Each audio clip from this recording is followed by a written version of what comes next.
Hello to all nursing aspirants. I welcome you all on this platform GDC Nursing Classes. तो आज की class होने वाली है 100 चैलेंज क्लास में से एक, जो कि बहुत इम्पॉर्टेंट टॉपिक के क्वेश्चन आज हम इस क्लास में डील करने वाले हैं। टॉपिक हमारा आज का होगा लेबर।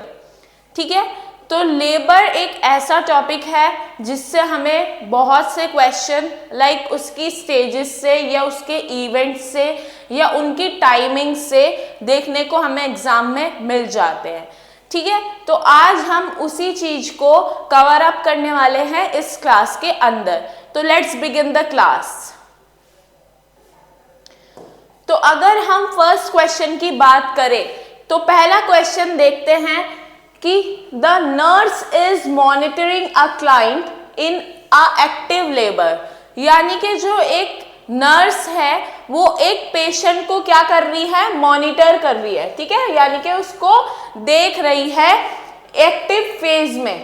एक्टिव फेज होता है हमारा स्टेज 1 की एक फेज। ठीक है, तो उस फेज में हमारा एक क्लाइंट है जिसको नर्स जो है मॉनिटर कर रही है and notes that the client is having contraction every 3 minutes, यानी कि उसने नोट किया कि जो क्लाइंट है उसको हर 3 मिनट बाद क्या हो रहे हैं, कॉन्ट्रैक्शंस आ रहे हैं। ठीक है, that last for 45 सेकेंड, यानी कि उसका जो टाइमिंग है कॉन्ट्रैक्शन की ड्यूरेशन है वो है 45 सेकेंड्स का। ठीक है, the nurse note that the fetal heart rate between the contraction is 100 beat per minute। ठीक है, तो जो नर्स है उसने ये देखा, उसने ये नोट किया कि जो फीटल की हार्ट रेट है वो 100 बीट पर मिनट है। ठीक है, तो विच नर्सिंग एक्शन इज एप्रोप्रिएट, तो कौन सा नर्सिंग एक्शन जो है वो एप्रोप्रिएट होगा। ठीक है, तो बात करें तो हमारी जो फीटल हार्ट रेट है वो नॉर्मली अगर देखी जाए तो फीटल हार्ट रेट नॉर्मल अगर देखते हैं तो 110 to 160 बीट पर मिनट होती है। ये हमारी होती है नॉर्मल फीटल हार्ट रेट। अगर इससे ज्यादा या कम होती है तो हमें कोई कॉम्प्लिकेशन देखने को मिल सकता है, या फिर वो किसी रीजन के वजह से हो रहा है जो कि हमें जानना बहुत जरूरी है। ठीक है, तो सबसे पहले क्या कर सकते हैं कि notify the health care provider, यानी कि HCP को जो है नोटिफाई करेगी, उसकी जानकारी में लाएगी कौन, नर्स। ठीक है, next is continue monitoring the fetal heart rate, कि हमें फीटल हार्ट रेट को क्या करते रहना है, कंटिन्यू करते रहना है। Next is encourage the client to continue pushing with each contraction, यानी कि सिस्टर जी जो बोल रही है या वो ऐसा करेगी कि एनकरेज करेगी क्लाइंट को कि हर कॉन्ट्रैक्शन पे वो क्या करे, पुश करने की कोशिश करे, या फिर instruct the client to continue encourage a breathing technique, यानी कि ब्रीदिंग टेक्निक जो है हम उसको एनकरेज करने की बात करें ऐसा। ठीक है, लेकिन अगर बात करें तो हमने देखा कि फीटल हार्ट रेट होता है 110 to 160 बीट पर मिनट। तो हम क्या करने वाले हैं, एनकरेज नहीं, मतलब कंटिन्यू मॉनिटरिंग करके कोई फायदा नहीं होने वाला है। Encourage the client to push, मतलब उसको हर कॉन्ट्रैक्शन पे पुश करने को कहेंगे तो उससे भी कोई फायदा नहीं है, क्योंकि हमें क्वेश्चन में ही ये दे दिया कि भैया फीटल हार्ट रेट जो है वो 100 बीट पर मिनट है। तो हमें ज्यादा जो ध्यान देना है क्वेश्चन में इसी चीज पे देना है कि अगर उसने कुछ कमी या ज्यादा बता दिया तो उस चीज पे।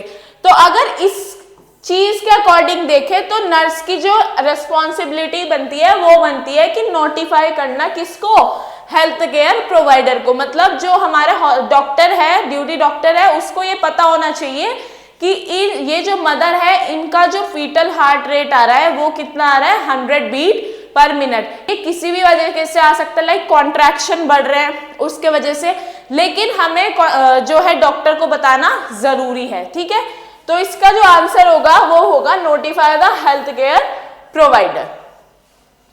ठीक है, नेक्स्ट क्वेश्चन।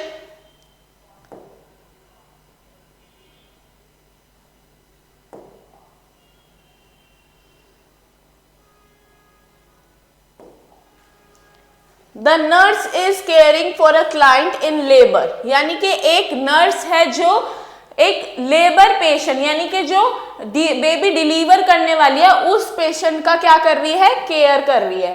ठीक है, and is monitoring the fetal heart rate pattern, और क्या कर रही है, मॉनिटर कर रही है फीटल हार्ट पैटर्न को।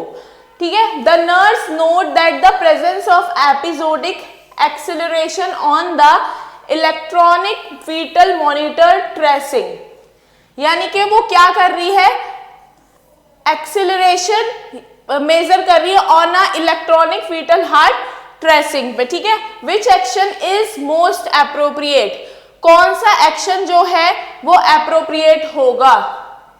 ठीक है, तो एक नर्स है जो क्लाइंट को क्या है, लेबर में एक क्लाइंट है उसको मॉनिटर कर रही है और फीटल के हार्ट रेट को मॉनिटर कर रही है। The nurse notes that the presence of episodic acceleration on the, उसने ये नोट किया कि जो एक्सेलरेशन है वो प्रेजेंट है on electronic fetal heart rate tracing, यानी कि जो फीटल हार्ट रेट है उसको वो ट्रेस हो पा रही है। ठीक है, उसको वो मॉनिटर कर पा रही है। तो हम देखते हैं कि कौन सा एक्शन एप्रोप्रिएट होगा।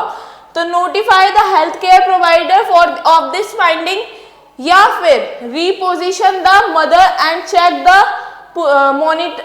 Check the monitor for changes in the fetal tracing, या तो हम मदर को जो है रीपोजिशन करेंगे किसी और पोजीशन में और फिर हम फीटल हार्ट रेट दोबारा से मॉनिटर करें, या फिर take the mother's vital sign and tell the mother that bed rest is required to conserve oxygen, यानी कि हम मदर को ऐसा बोलेंगे क्या कि मदर के पहले तो वाइटल साइंस ले लेंगे और उनको बोलेंगे कि बेड रेस्ट जरूरी है किस चीज के लिए, ऑक्सीजन कंजर्वेशन के लिए। ठीक है, next, document the finding and tell the mother that the pattern on the mother indicates fetal wellbeing. हाँ, अब हम बेसिकली देखें तो एक्सेलरेशन क्या होता है। एक्सेलरेशन की हमें फीटल हार्ट रेट जो है वो पता लग रही है और फीटल हार्ट रेट जो है नॉर्मल है।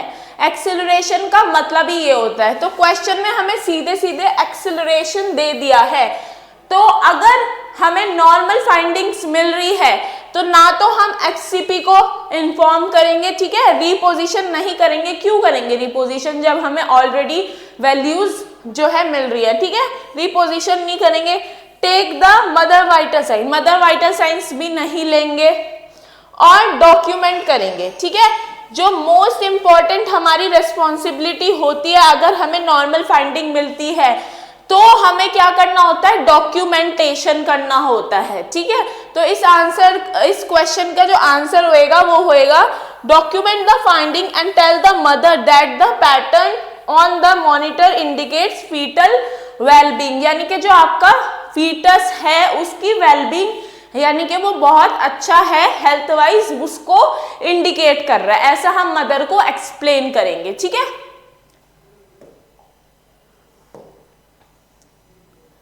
Next question is the nurse is caring for a client in labour. एक नर्स है जो केयर कर रही है लेबर वाले पेशेंट को। ठीक है, which assessment finding indicates to the nurse that the client is beginning the second stage of the labor, select all that apply, यानी कि हाँ एक नर्स है वो एक केयर कर रही है किसको, लेबर वाले पेशेंट को। अब उसने पूछा, अब उसने असेसमेंट फाइंडिंग किया तो जो क्या नर्स ने क्या देखा जो इंडिकेट करता है beginning of second stage of labour. ठीक है, ऐसा नर्स ने क्या इंडिकेशन देखा या क्या फाइंडिंग देखी कि जिससे वो बोल सकती है कि ये बिगिनिंग है किसकी, सेकंड स्टेज ऑफ लेबर। अब हमें वो सिलेक्ट करने हैं इन ऑप्शन में से जो हो सकते हैं किसमें, beginning of second stage of labour. ठीक है, तो अगर हम देखें द कॉन्ट्रैक्शन आर रेगुलर, क्या कॉन्ट्रैक्शन रेगुलर होते हैं? ठीक है, द मेम्ब्रेन हैव रप्चर्ड, कि मेम्ब्रेन जो है वो रप्चर हो चुकी है। The cervix is dilated completely, हाँ यहाँ पे अगर हम देखें तो ये ज्यादा इफेक्टिव पॉइंट लग रहा है कि जो सर्विक्स है वो कंप्लीटली डायलेट हो चुका हो। ठीक है, the client begins to expel clear vaginal fluid, clear vaginal fluid का तो कोई मतलब ही नहीं होता है ड्यूरिंग लेबर, तो ये ऑप्शन तो हमारा सीधे सीधे कट जाता है। ठीक है, the spontaneous urge to push is initiated from the perineal pressure. हाँ, अगर बेसिकली देखा जाए तो सही हमारे जो 2 पॉइंट्स है इसमें, कि एक तो जो सर्विक्स है वो कंप्लीटली क्या हो चुका है, डायलेट हो चुका है, और दूसरा कि स्पॉन्टेनियस अर्ज, एकदम से अर्ज क्या करने की, पुश करने की, कब इनिशिएट हुई, फ्रॉम द पेरिनियल प्रेशर, यानी कि पेरिनियल प्रेशर के थ्रू उसको क्या करने की, पुश करने का स्पॉन्टेनियस अर्ज आ रहा है, तो ये हमारा जाएगा सही। ठीक है, मेम्ब्रेन रप्चर, ये भी आंसर गलत हो जाएगा। द कॉन्ट्रैक्शन आर इरेगुलर, नहीं, ठीक, सॉरी रेगुलर, रेगुलर नहीं। ठीक है, तो हमारा आंसर जाएगा C and E. Okay, next question is the nurse is monitoring a client in labour. सारे क्वेश्चन लेबर से ही है। ठीक है, बहुत इंपॉर्टेंट क्वेश्चन है, तो ध्यान से हमें एक एक चीज पढ़ के इन सबको कवर करना है। ठीक है, the nurse is monitoring a client in labour, जो नर्स है वो एक क्लाइंट को मॉनिटर कर रही है, किसमें, जो कि किसमें, लेबर में है। The nurse suspects umbilical cord compression, यानी कि नर्स ने क्या सस्पेक्ट किया, umbilical cord compression, if which is noted on the external monitor tracing during a contraction. मतलब इनमें से कौन सी चीज देख के हम ये बोल सकते हैं कि जो हमारा क्या है, अम्बिलिकल कॉर्ड का कंप्रेशन हुआ है। ठीक है, जो हमें कहां दिख रहा है, एक्सटर्नल मॉनिटर ट्रेसिंग में। ठीक है, तो जो वेरिएबिलिटी होती है, वेरिएबिलिटी क्या हो सकता है कि वेरिएबिलिटी के वजह से क्या हो कि जो फीटल का जो हार्ट रेट है वो कंप्रेस हो रहा है, या फिर मतलब कुछ भी, या अम्बिलिकल कॉर्ड के होने वजह से, नहीं, वेरिएबिलिटी हमारा ऑप्शन से कट हो जाएगा। अब एक्सेलरेशन क्या है, एक्सेलरेशन हमें बताता है नॉर्मल फीटल हार्ट रेट। ठीक है, तो जो हमारा क्या है, एक्सेलरेशन है, वो हमें डिनोट करता है कि normal fetal heart rate.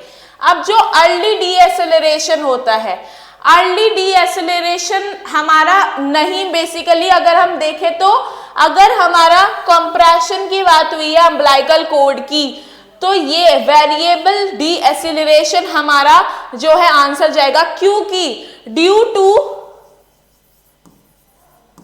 Compression of umbilical cord, fetus heart rate जो है क्या होगी, डिक्रीज। ठीक है, तो जो अगर बेसिकली बात करें तो हमारा ऑप्शन वेरिएबल डीएसेलरेशन है। वेरिएबल डीएसेलरेशन हम बोल सकते हैं कि जो अम्बिलिकल कॉर्ड कंप्रेशन है उसके वजह से क्या हो रहा है, वेरिएबल डीएसेलरेशन, जिसके वजह से फीटस की जो हार्ट रेट है वो कम हो रही है। क्यों हो रही है, क्योंकि उसमें ब्लड फ्लो कम जा रहा है और यूट्राइन कॉन्ट्रैक्शन हो रहा है उसके वजह से। ठीक है, नेक्स्ट क्वेश्चन देखते हैं।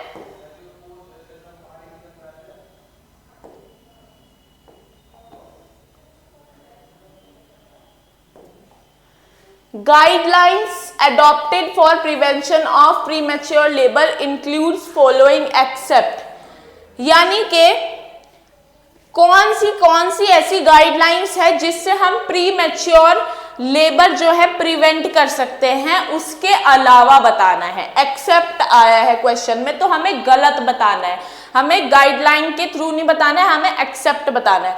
तो अगर एडिक्वेट रेस्ट करेगी मदर तो हमारा प्रीमेच्योर लेबर क्या होगा, प्रिवेंट होगा। ठीक है, और अगर क्या करेंगे, एडमिनिस्ट्रेशन ऑफ टोकोलाइटिक एजेंट, तो वो भी क्या हेल्प करते हैं, प्रीमेच्योर को, जो प्रीमेच्योर लेबर है उससे हमें प्रिवेंट करते हैं। ठीक है, तो ये दोनों अगर देखें तो हमारे ऑप्शन सही जा रहे हैं किसकी तरफ, प्रीमेच्योर लेबर को प्रिवेंट करने की तरफ। तो ए एंड बी ये भी सही हो जाता है। तो हमारा इस क्वेश्चन का आंसर होगा नन ऑफ द अबव, क्योंकि ये दोनों तो हमारे क्राइटेरिया मैच हो रहे हैं, जिससे हम क्या कर सकते हैं, प्रीमेच्योर लेबर को क्या कर सकते हैं, प्रिवेंट कर सकते हैं। ठीक है, नेक्स्ट क्वेश्चन, डायग्नोसिस ऑफ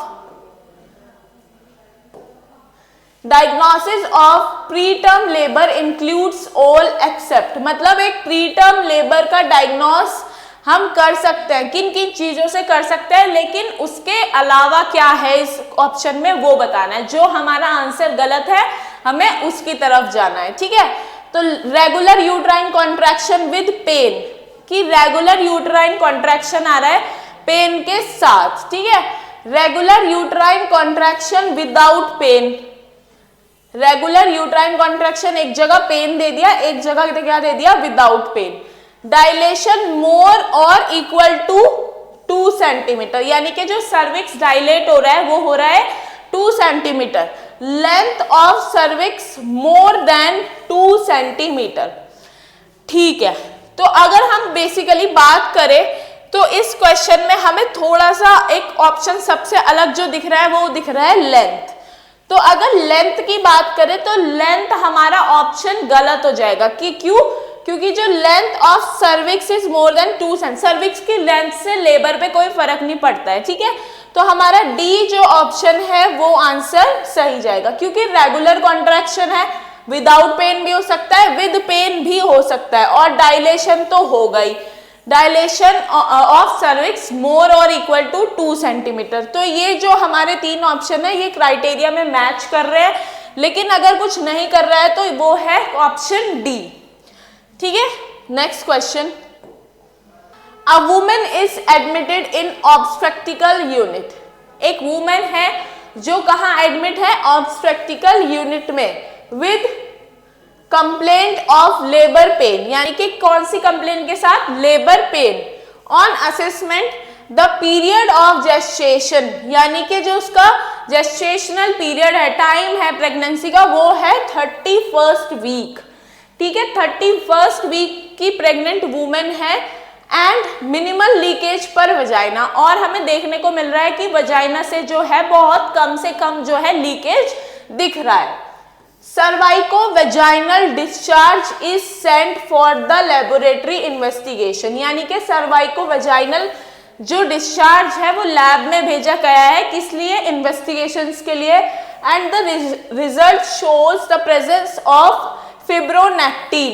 ठीक है, फिब्रोनेक्टिन जो है हमारा एक मार्कर होता है जो इंडिकेट करता है, अभी इस क्वेश्चन में हम डिस्कस करेंगे क्या इंडिकेट करता है। ठीक है, तो एक जो रिजल्ट करता है कि उसके जो सैंपल में हमें क्या देखने को मिल रहा है, वो मिल रहा है फिब्रोनेक्टिन इन द सर्वाइकोवेजाइनल डिस्चार्ज। अब जो nurse understand that the positive fibronectin in cervicovaginal discharge on 31st week is prediction of. अब जो नर्स है उसने देखा कि अगर इसकी रिपोर्ट में पॉजिटिव फिब्रोनेक्टिन आ रहा है तो उससे क्या इंडिकेट हो रहा है। ठीक है, क्या इंडिकेशन कर सकते हैं। अगर हम नॉर्मली बात करें कि नॉर्मल लेबर कब होना चाहिए, नॉर्मल या फिर टर्म, टर्म की अगर बात करें तो 37 वीक। ठीक है, और फिब्रोनेक्टिन जो होता है एक मार्कर होता है, फिब्रोनेक्टिन जो मार्कर होता है ये क्या इंडिकेट करता है, अगर ये है मान लो सर्वाइकोवेजाइनल डिस्चार्ज में इन्वेस्टिगेशन में आया है पॉजिटिव फिब्रोनेक्टिन, ठीक है, तो वो हमें सीधा सीधा इंडिकेट करेगा प्री मैच्योर या फिर प्री टर्म लेबर। ठीक है, तो फिब्रोनेक्टिन जो है वो हमें इंडिकेट करेगा क्या, प्री टर्म लेबर को। तो अब हम ऑप्शन की तरफ बढ़ते हैं कि इंट्रायूट्राइन फीटल डेथ, नहीं, इंट्रायूट्राइन फीटल डेथ नहीं फिब्रोनेक्टिन जो है इंडिकेट करता। इंट्रायूटराइन ग्रोथ रिटार्डेशन नहीं, इंट्रायूटराइन ग्रोथ रिटार्डेशन यानी कि जो फीटस की ग्रोथ है वो रिटार्डेड है, मतलब कम है ग्रोथ, ठीक है, तो वो भी नहीं है। प्रेसिपिटेट लेबर, प्रेसिपिटेट लेबर भी हमारा ऑप्शन से चला जाता है। इसमें सीधा सीधा एक ऑप्शन दिया गया है कि प्रीटर्म लेबर, तो हमारा जो ऑप्शन डी होगा वो सही होगा, क्योंकि पूरा बेसिकली क्वेश्चन में फिब्रोनेक्टिन का है और हमने देखा कि 31st वीक की प्रेग्नेंट वुमेन है, तो उसको क्या इंडिकेशन हो सकती है फिब्रोनेक्टिन से कि उसके प्रीटर्म लेबर होने के चांसेस ज्यादा है, ठीक है, तो answer is D. Next question is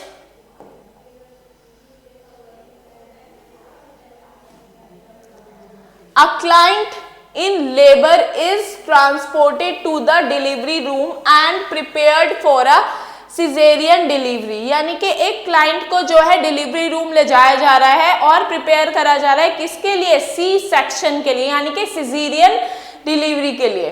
after the client is transferred to the delivery room table, यानी कि जब पेशेंट को कहाँ पे ट्रांसफर कर दिया गया है, डिलीवरी रूम की टेबल पे, the nurse should place the client in which position, यानी कि पोजीशन का सवाल पूछ लिया गया है, तो पोजीशन कौन सी हमें देनी है ड्यूरिंग सिजेरियन सेक्शन। अगर किसी फीमेल की डिलीवरी होनी है सी सेक्शन से तो हम उसको कौन सी पोजीशन देंगे। अच्छा ठीक है, बेसिकली अगर हम बात करें कि किसी की नॉर्मल डिलीवरी होनी है तो नॉर्मल डिलीवरी में हम जो है लिथोटमी पोजीशन देते हैं, ठीक है, कौन सी पोजीशन देते हैं, लिथोटमी, ठीक है, याद रखना है, बहुत बेसिक नॉलेज वाला क्वेश्चन है, पता होना चाहिए, ठीक है। तो अब हम बढ़ते हैं ऑप्शन की तरफ कि supine position with the wedge under the right hip, क्या करेगी नर्स की उसको सुपाइन पोजीशन देगी with wedge under the right hip, या फिर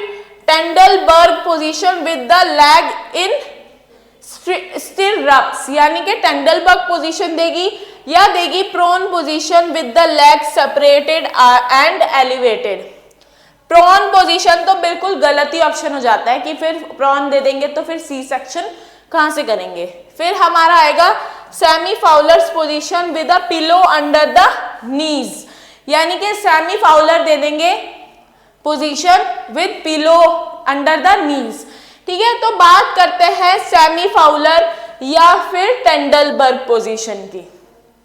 अगर हम सेमी फाउलर पोजीशन देते हैं तो हमारे पेशेंट को क्या हो सकता है, जो हमारा डायफ्राम है वो कंप्रेस हो सकता है, जिसके वजह से ऑक्सीजन कंजप्शन जो है कम देखने को मिल सकती है, ठीक है, तो ये हमारा ऑप्शन गलत हो गया है। टेंडलबर्ग पोजीशन भी हम नहीं देते हैं पेशेंट को, क्यों, क्योंकि हमारा जो पेशेंट है, पेशेंट की होनी है सी सेक्शन, ठीक है, तो सी सेक्शन में बेसिकली सुपाइन पोजीशन देंगे।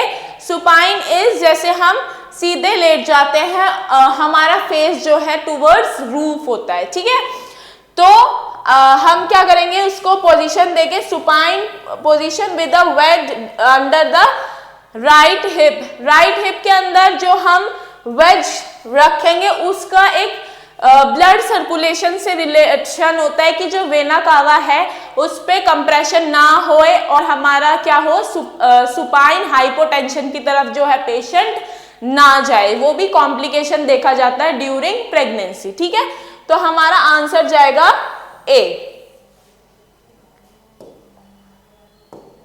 नेक्स्ट क्वेश्चन इज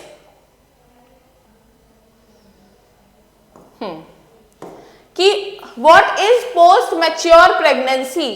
अगर बात करें कि पोस्ट मैच्योर प्रेगनेंसी हम कब बोल सकते हैं, प्रेगनेंसी बियॉन्ड 42 कंप्लीट वीक्स, या pregnancy beyond 28 completed weeks, pregnancy beyond 37 weeks, या प्रेगनेंसी बियॉन्ड 40 कंप्लीटेड वीक्स। तो बेसिकली हम मानते हैं 42 वीक पे क्या हो जाता है, post mature pregnancy,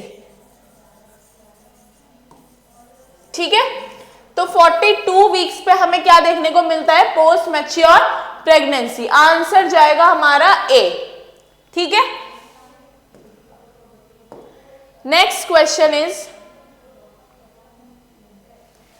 the benefit of the benefits of maternal administration of glucocorticoids in preterm labor is to, यानी कि कौन सा बेनिफिट होगा मैटरनल को अगर हम एडमिनिस्टर करते हैं क्या ग्लूकोकॉर्टिकॉइड्स। तो बेसिकली ग्लूकोकॉर्टिकॉइड्स हम जब एडमिनिस्टर करते हैं तो वो मदर के थ्रू हम फीटस तक देते हैं। क्यों, अभी देखते हैं क्यों कर सकते हैं। अरेस्ट द यूट्राइन कॉन्ट्रैक्शन की जो है यूट्राइन कॉन्ट्रैक्शन को अरेस्ट हो इसलिए नहीं।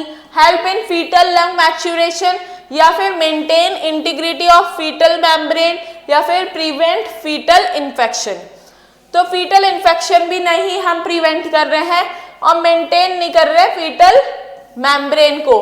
जो हमारे ग्लूकोकॉर्टिकॉइड्स है वो दिए जाते हैं किस लिए कि जो फीटस है उसके लंग्स जो है मैच्योर हो जाए। ठीक है, क्यों हो जाए, ताकि जब वो अगर बेसिकली प्री मैच्योर या प्री टर्म लेबर में देखने को मिलता है कि प्री टर्म लेबर में जब प्री टर्म बेबी डिलीवर होता है तो क्या होता है उसको ज्यादा चांसेस होते हैं रेस्पिरेटरी डिस्ट्रेस सिंड्रोम देखने के। ठीक है, जिसके वजह से क्या होता है उसके लंग्स जो है बाहर का एनवायरनमेंट में आके जो है वो क्या नहीं करते हैं, रेस्पॉन्स नहीं करते हैं। तो इसीलिए ग्लूकोकॉर्टिकॉइड्स देके हम क्या करते हैं लंग्स मैच्योरेशन कराते हैं ड्यूरिंग जो है बिफोर मतलब डिलीवरी। ठीक है, तो इसीलिए बेसिकली क्या दिया जाता है glucocorticoids. Next question is in preterm labor which of the following medicine is used for the newborn, यानी कि प्रीटर्म लेबर में कौन सी इनमें से मेडिकेशन है जो हम यूज कर सकते हैं फॉर न्यूबॉर्न। तो मैग्नीशियम सल्फेट नहीं करेंगे, ऑक्सीटोसिन भी नहीं करेंगे, टेस्टोस्टेरोन भी नहीं करेंगे, जो करेंगे दैट इज डेक्सामेथासोन। क्यों करेंगे, क्योंकि टू मैच्योर फीटस लंग्स। ठीक है, फीटस के जो लंग्स है उनको क्या करने के लिए, मैच्योर करने के लिए। क्यों, to prevent respiratory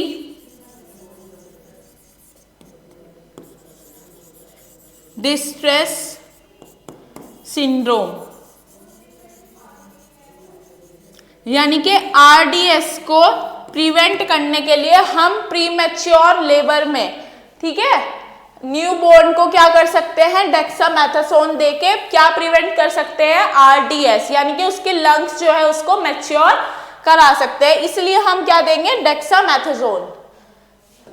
next question is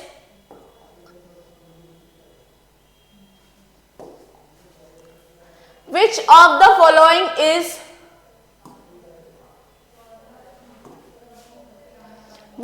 the following is an indication for antenatal administration of glucocorticoid, यानी कि कौन सी इसमें इंडिकेशन है जिसमें हम ग्लूकोकॉइड दे सकते हैं। तो अभी हमने पिछले दो क्वेश्चन ऑलरेडी इसी से रिलेटेड किए हैं।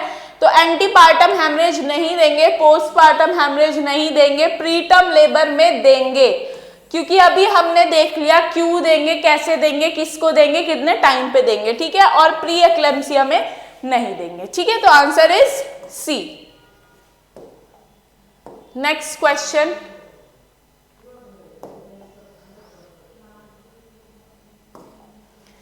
All of the following are characteristic of false labour pain except, यानी कि सारी जो कैरेक्टरिस्टिक्स है वो फॉल्स लेबर पेन की है, जो नहीं है फॉल्स लेबर पेन की कैरेक्टरिस्टिक हमें उस पे ध्यान देना है। तो कॉन्ट्रैक्शन आर इरेगुलर, ठीक है, कॉन्ट्रैक्शन जो है वो इरेगुलर है। Contraction felt in abdomen above umbilicus, ठीक है, जो कॉन्ट्रैक्शन है वो कहाँ फील हो रहा है, इन abdomen above umbilicus. Bloody show, यानी कि जो ब्लड है वो शो हो रहा है, यानी कि जो वजाइनल एरिया है डिलीवरी होने से पहले जो हमें फर्स्ट देखने को मिलता है शो, यानी कि ब्रेकेज ऑफ वाटर बैग, यानी कि जो ब्लड है, म्यूकस मेम्ब्रेन है, वो सब आता है तो उसको हम बोलते हैं शो। ठीक है, वो है या फीटस इज बेलोटेबल। तो अगर हम सीधी सीधी बात करें तो ट्रू लेबर का जो हमारा ऑप्शन जाता है वो सी हमें सही दिख रहा है, क्योंकि उसमें क्या दे दिया कि ब्लड से, यानी कि ब्लडी शो है, मतलब अगर कुछ दिख रहा है तो ब्लड जैसा बाहर आते हुए दिख रहा है, तो हमारा ये ट्रू लेबर की कैरेक्टरिस्टिक्स है जिसमें पूछा है एक्सेप्ट करके, तो हमें ट्रू लेबर ही बताना है। तो ए ऑप्शन हमारा गलत हो जाता है, बी भी गलत और डी भी, आंसर जाएगा C. Next question is true labour is characterised by, यानी कि जो ट्रू लेबर है उसकी कैरेक्टरिस्टिक्स क्या हो सकती है?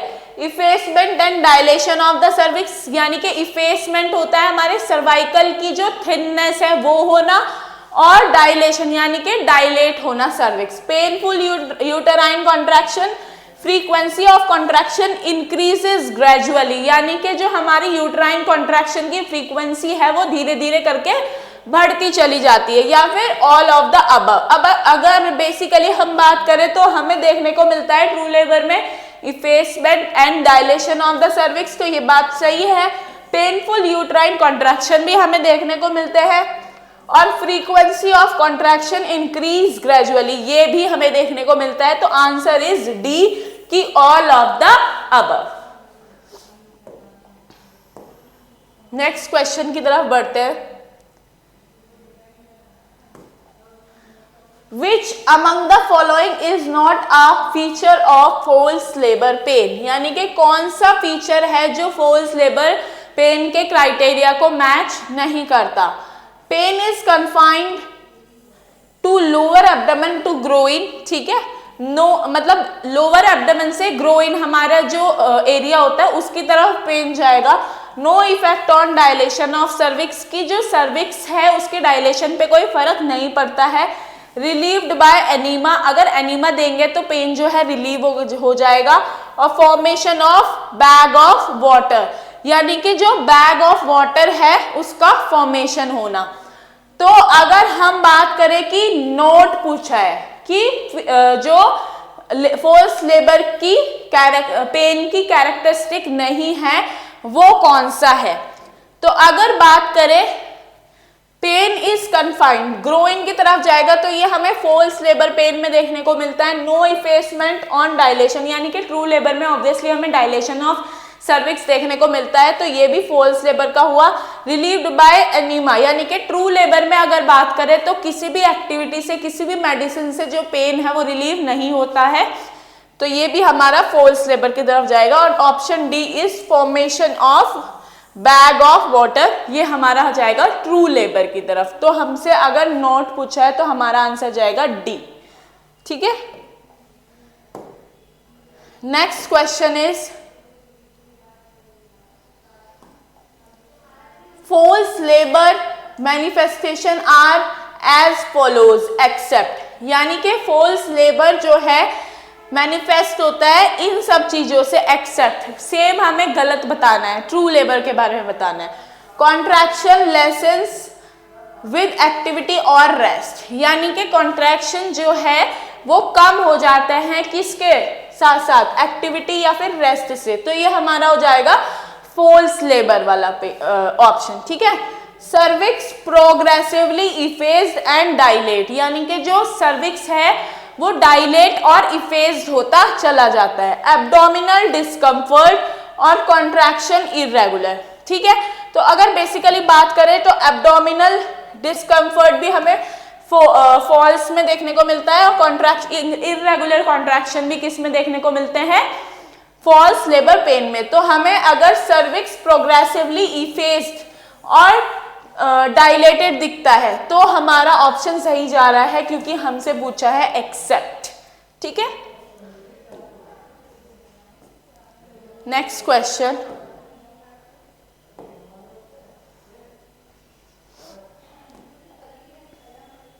Which of the following is a feature of force labour pain, यानी कि फोर्स लेबर का पेन की फीचर क्या होती है? Note associated with the hardening of the uterus, frequency of contraction increases, ये ट्रू लेबर का है। एसोसिएटेड विद शो, ये भी ट्रू लेबर का है क्योंकि हमें शो कहाँ देखने को मिलता है? ट्रू लेबर में, ठीक है। Progressively dilation of cervix, obviously ये भी हमें ट्रू लेबर की कैरेक्टरिस्टिक्स है। तो बेसिकली ये तीनों तो हमारे ट्रू लेबर के क्राइटेरिया को मैच करते हैं। तो बचा हुआ क्या? Non associated with the hardening of the uterus, यानी कि ये हमारा ऑप्शन जाएगा फॉल्स लेबर की तरफ। तो feature of false labour pain is A, ठीक है। नेक्स्ट अगर क्वेश्चन की बात करते हैं तो all are the characteristics of true labour pain except, अब हमें बतानी है फॉल्स लेबर कि फॉल्स लेबर पेन की कैरेक्टरिस्टिक क्या हो सकती है। Intensity and duration of contraction increases progressively, यानी कि ये जाएगा हमारा ट्रू लेबर की तरफ, ठीक है। Associated with show, true labour में देखने को मिलता है। Progressive effacement and dilation of the cervix कहाँ देखने को मिलता है? ट्रू में देखने को मिलता है, ठीक है। Pain is confined to lower abdomen and groin, yes. तो अगर पेन हमारा लोअर एब्डोमेन से ग्रोइन की तरफ जा रहा है तो वो है कैरेक्टरिस्टिक किसकी? फॉल्स लेबर की, ठीक है। ये हमें देखने को मिलता है फॉल्स लेबर में। तो हमारा आंसर होगा डी। नेक्स्ट क्वेश्चन, हाँ, तो अगर नेक्स्ट क्वेश्चन की बात करते हैं तो most reliable indicator of true labour is, यानी कि कौन सा रिलायबल इंडिकेटर है ट्रू लेबर का? तो effacement and dilation of the cervix, painful uterine contraction, supra pubic discomfort at regular interval, या फिर ऑल ऑफ द अबव। तो effacement and dilation of the cervix हमारा क्या हुआ है? ट्रू लेबर का जो है कैरेक्टरिस्टिक्स है। पेनफुल यूट्राइन कॉन्ट्रैक्शन होते हैं और सुप्रा प्यूबिक डिस्कम्फर्ट होते हैं रेगुलर इंटरवल पे, ठीक है। तो ये सभी के सभी क्राइटेरिया मैच हो रहे हैं किसकी तरफ? ट्रू लेबर, ठीक है। तो हमारा ऑल ऑफ द अबव यानी कि third answer D is the correct. Next is the realignment of fetal head with the body after the head comes out, यानी कि डिलीवरी होने के टाइम पे realignment of the fetal head with the body, यानी कि body के according वो क्या उसको हम नाम देंगे जिस तरीके से जो है फीटस का हेड क्या है रीअलाइन हुआ है। कब? जब हेड जो है कम्स आउट। तो एक्सपल्शन नहीं कहेंगे, डिसेंट नहीं कहेंगे। डिसेंट हम बोलते हैं कि जब हमारा जो बेबी है वो विस टर्गो करके नीचे की तरफ जो है प्रेशर लगाता है, क्यों? एक्सपेल आउट होने के लिए। एंगेजमेंट भी नहीं, तो उसको हम बोलते हैं रेस्टिट्यूशन, उस टर्म को हम बोलेंगे रेस्टिट्यूशन, ठीक है।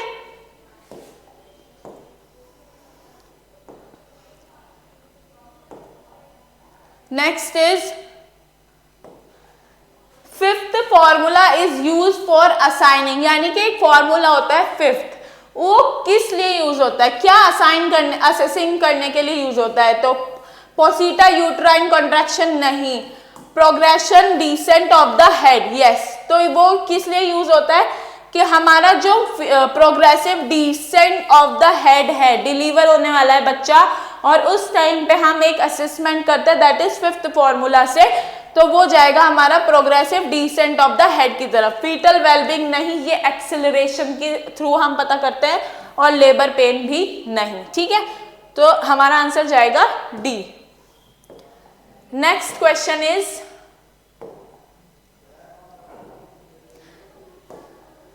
the realignment of fetal head with the body after the head comes out during the process of delivery is known as same।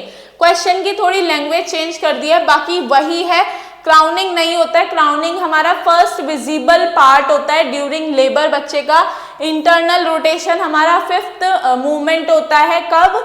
During second stage of labour. External rotation जब body जो है externally rotate करती है, किस लिए, बाहर आने के लिए। और रेस्टिट्यूशन हमारा ये इस क्वेश्चन का आंसर होगा कि जब रीअलाइनमेंट होता है फीटल हेड का, ठीक है, तो रेस्टिट्यूशन हमारा आंसर जाएगा। Next question is cardinal movement occur before expulsion, यानी कि ऐसा कौन सा कार्डिनल मूवमेंट है जो होता ही होता है बिफोर एक्सपल्शन। तो एंगेजमेंट नहीं होता है, क्राउनिंग नहीं होता है, इंटर रोटेशन नहीं होता है, दैट इज एक्सटर्नल रोटेशन, ठीक है। तो एक्सटर्नल रोटेशन हमारा क्या आता है, कार्डिनल मूवमेंट और अकर जो होता है बिफोर एक्सपल्शन, ठीक है। तो answer is D. Next question is movement occurred in head to untwist the neck sustained during the internal rotation is termed as। तो अगर बात करें हेड की, ठीक है, कि अनट्विस्ट होती है नेक, तो फोर्थ जो हमारा मैकेनिज्म ऑफ लेबर का पॉइंट होता है वो होता है इंटरनल रोटेशन, ठीक है। तो उसका फिर हमारा रेस्टिट्यूशन होता है, यानी कि रेस्टिट्यूशन मतलब अनट्विस्टेड द नेक, ठीक है। तो हमारा आंसर जाएगा दिस, कि अगर हमारा जो है फीटल का हेड बाहर आ गया है उसके बाद क्या होगा, अनट्विस्टिंग ऑफ नेक होगी। फोर्थ पॉइंट जो हमारा होता है उसका क्या होगा, अपोजिट जो मूवमेंट होगा, उसके बाद जो है बॉडी जो है बाहर आएगी, तो उसको हम बोलते हैं रेस्टिट्यूशन। एक्सटेंशन नहीं होता है, क्राउनिंग भी नहीं, एक्सटर्नल रोटेशन भी नहीं, तो answer is restitution. Next and the last question of this session is lateral position is given to pregnant mother in order to avoid, यानी कि हम lateral position क्यों देते हैं मदर को, क्या अवॉइड करने के लिए देते हैं, कब, प्रेगनेंसी में। तो supine hypotension, orthostatic hypotension, aspiration या फिर प्रमोट्स वेनस रिटर्न, ठीक है। तो बेसिकली हमने पहले भी बात करी है इस टॉपिक पे कि जो सुपाइन हाइपोटेंशन है वो देखने को मिलता है क्योंकि जो हमारी वेना कावा है उसमें प्रेशर पड़ता है, जिसके वजह से जो है क्या नहीं हो पाता है, ब्लड सप्लाई सही नहीं हो पाती है, उसके वजह से हमारी बॉडी में सुपाइन हाइपोटेंशन देखने को मिलता है ड्यूरिंग प्रेगनेंसी। इसीलिए मदर को बोला जाता है लेटरल पोजीशन के लिए, ठीक है। तो आंसर इज सुपाइन पोजीशन। किस लिए हम अवॉइड कर सकते हैं सुपाइन हाइपोटेंशन, जो हमें कॉम्प्लिकेशन देखने को मिलता है ड्यूरिंग प्रेगनेंसी, ठीक है। ठीक है, तो आज के लिए सिर्फ इतने ही हमने क्वेश्चन जो है, बहुत इंपॉर्टेंट क्वेश्चन जो हम थे आप लोगों के लिए लेके आए हैं। और रिलेटेड टू दिस टॉपिक जो भी पीपीटी, नोट्स एंड ऑल सब आपको हमारे टेलीग्राम और व्हाट्सएप ग्रुप के अंदर मिलेगी, तो आप हमारे साथ वहाँ पे भी जुड़ सकते हैं और अच्छे से पढ़िए, अच्छे से तैयारी करिए क्योंकि बहुत कम टाइम रह गया है नॉर्सेट के लिए। तो मिलते हैं नेक्स्ट क्लास में। Thank you.